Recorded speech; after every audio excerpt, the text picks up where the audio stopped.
Hello and welcome to Arnie's Short Stories. I hope you enjoy this story. I'm going to try and upload a new story each day. The Haunting of Niton Church.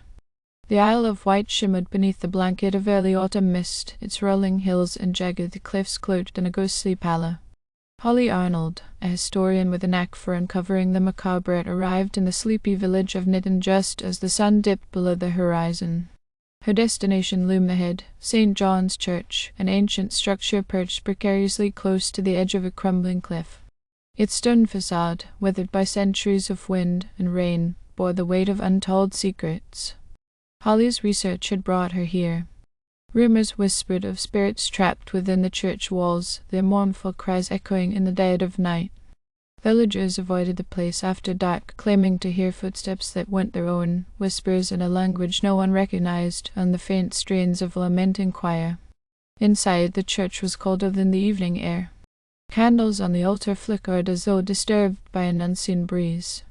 Holly's footsteps echoed on the flagstone floor, each step a sharp intrusion in the oppressive silence. She carried a leather satchel filled with old manuscripts and a notebook where she had meticulously jotted down every legend tied to the church. Holly spun around, her flashlight beam slicing through the darkness. A man stood near the entrance, his face partially obscured by shadows. He was dressed in a tweed coat that looked as though it belonged to another century. "I'm Holly Arnold," she said. The man stepped forward, his expression grave. "History is the least of your concerns." Without another word, he turned and disappeared into the night, leaving the heavy wooden door ajar. The faint creak as it swung shut sent shivers down her spine. Holly dismissed the encounter, chalking it up to the superstitions of a small village. She set up her equipment, an audio recorder, an EMF meter, and a camera on a tripod. As she adjusted the lens, the faint sound of a hymn reached her ears. It wasn't coming from her recorder or any modern device. It resonated from deep within the stone walls. "Who's there?" she called out. The hymn stopped abruptly. A sudden chill swept through the nave, extinguishing the candles. In a pitch-black silence, a voice emerged, soft and pleading. Holly's pulse quickened. She fumbled for her flashlight, the beam trembling as it illuminated the pews. They were empty. But the voice persisted, joined by others, a cacophony of whispers overlapping in anguish. Holly asked, her voice barely above a whisper. "We are bound here," the voices answered as one. The whispers guided her to a trapdoor near the altar, hidden beneath a worn rug. Beneath it, a narrow staircase spiraled into darkness. Holly hesitated, her flashlight illuminating the edges of the stone steps. The air that wafted up was damp and carried the faint metallic tang of blood. A sudden gust of wind slammed the trapdoor shut behind her, plunging her into a suffocating silence. Holly's breathing quickened as she descended, each step groaning beneath her weight. Shadows danced on the walls, cast by the flickering beam of her flashlight. At the bottom, she found a crypt lined with ancient coffins. Symbols etched into the stone walls glowed faintly, pulsing like a heartbeat. The air was heavy, pressing against her chest as though trying to force her back. It broke the curse. Holly's gaze fell on a large tome resting on a stone pedestal at the crypt center. Its leather cover was cracked and blackened, the pages filled with strange runes and diagrams.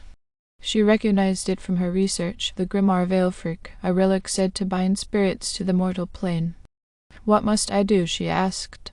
The voices spoke in unison, guiding her to an incantation on the book's final page.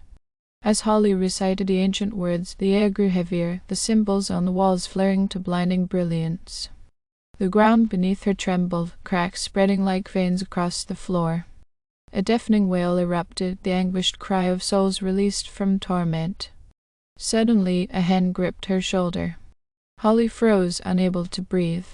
Slowly, she turned, her flashlight revealing the man in the tweed coat, his face gaunt and eyes hollow. "You've done it," he said. Before Holly could respond, the man dissolved into mist, his form dissipating into the air. The crypt fell silent. The glow faded, and the oppressive chill lifted.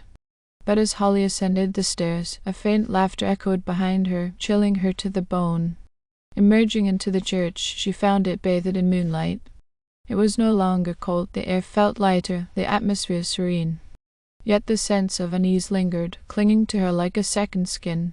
As she packed her equipment, Holly caught sight of the man in the tweed coat standing by the door. He smiled, his face no longer shadowed.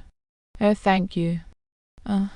Before Holly could respond, he vanished, leaving only the faint scent of incense behind. The next morning, Holly shared her findings with the villagers, who were skeptical until they visited the church themselves. The oppressive aura was gone, replaced by a sense of peace. The church bells, long silent, rang out for the first time in centuries, their sound carrying across the village.